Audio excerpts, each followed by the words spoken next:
Welcome to my channel, After the Narcissist.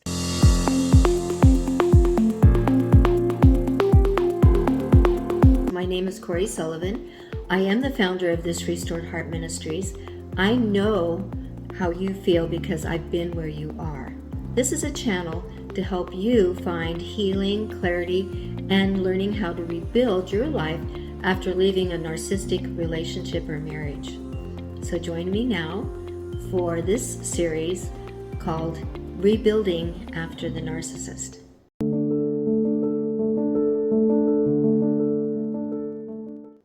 Have you ever looked at the end of a relationship or looked back over a relationship and thought, how did I not see it? How did I miss it? Have you ever wondered how you missed all the red flags? Or why you stayed longer than you should have? If you've asked yourself these questions, this episode is for you.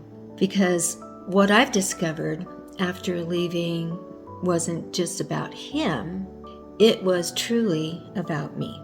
I discovered wounds that I didn't even know I was carrying when I looked back over everything. My name is Corey Sullivan, founder of This Restored Heart, and I want to welcome you to the third episode of our Rebuilding After a Narcissist series. So just grab a pen and paper if you need to, because we're going to get into a few things today that you may want to write some things down.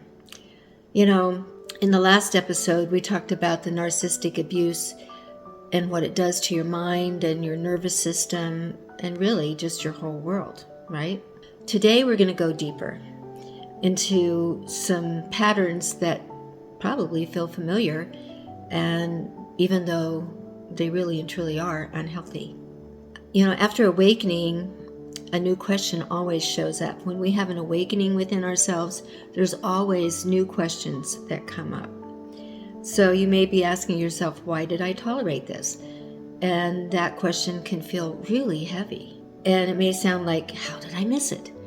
Why didn't I leave sooner? What's wrong with me? Have you ever asked yourself those questions? I know I certainly did.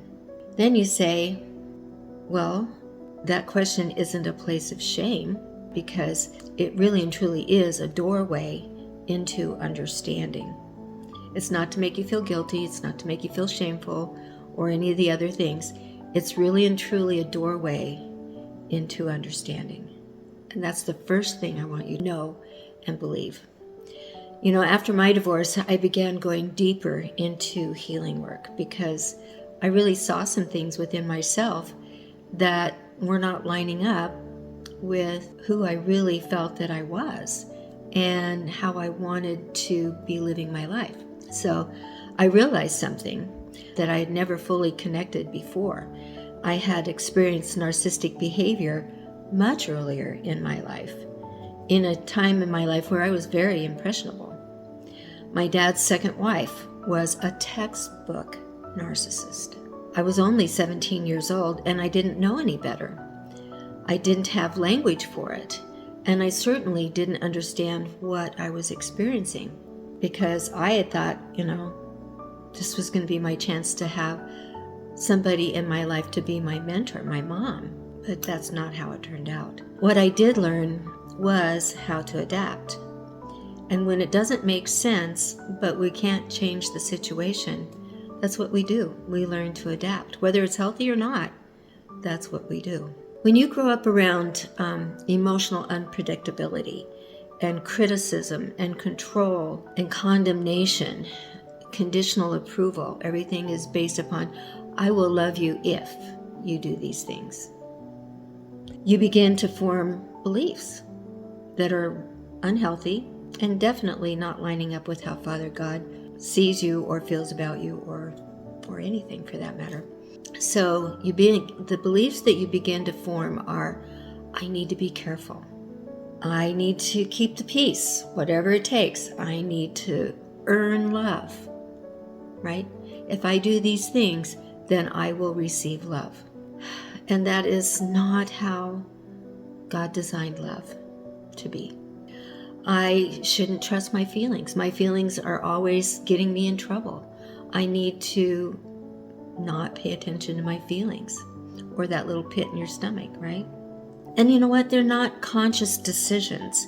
They are adaptations. You are adapting to the environment that you're in. And what we learn early often feels familiar in our adult life. But feeling familiar does not mean that it's healthy. Here's the key. Sometimes we don't choose what's healthy, we choose what's familiar. And that's how we end up getting in these situations. And we're attracted to unhealthy situations. That's why it's so important to really and truly address these issues and really and truly start moving towards the healing that you need so that you can identify what is healthy. Because it's hard to identify what's not healthy if you've not seen it or you've not experienced it. Even though familiar feels confusing, it's still not healthy in those situations. So, let me explain. Okay, familiar chaos, a lot of times if you grew up in a chaotic situation, feels familiar. And then when calm happens, it feels unfamiliar. You don't know how to deal with that, right? Stability can feel boring or uncertain, and then you feel like, well, this isn't any fun. This isn't normal. There needs to be some chaos going on here. Well, no. Chaos is not from Father God. Chaos is from the enemy. That's what we learn in the Bible. So looking back, I realized I didn't immediately recognize the red flags because I had seen similar patterns before in my impressionable years. And you may be the same. So they may not be exactly the same situation, but they were creating the same types of outcomes and behaviors and atmospheres and things like that. So that's why they weren't exactly the same, but they were familiar enough that my system didn't reject it right away. In fact, it said, okay, I know how to adapt to this. And so I did. Early wounds often create lack of self-trust, over-explaining, over-apologizing, your fear of conflict. You have no way or understanding of how to deal with conflict. So you run from it. Or you adapt, and if I do these things, there won't be conflict. When you're taught, directly or indirectly, not to trust your own perception, you carry that into your adulthood. And that was familiar for me. So when something feels off, you question yourself instead of the situation. And that's powerful to understand. Healing isn't just about understanding patterns. It's about restoring truth. So you see the pattern and you realize that it's not healthy. You need to go through the healing process in order to restore truth. So, and as I have said before, God is not the author of confusion and chaos. The enemy is. And as long as that's going on, the enemy's going, woohoo, we've got all this chaos and confusion, everything going on. This is awesome. Father God's going, come here. I want to help you find the healing that you need. Father God did not create you to live in constant self-doubt or second-guessing yourself or in chaos and confusion, because your voice matters. That's the very first thing that I needed to learn, is that my voice mattered, because it did not matter when this woman was in our lives. Your instincts matter. And sometimes your instincts will still be true, but because of all the chaos and all the confusion and all the things that you had to do to adapt, you kind of cancel those instincts or you ignore them. When you start to pay attention to those instincts and walk through those, then your sense of peace comes in, because your sense of peace matters. So let me reframe this for you. There is nothing wrong with you.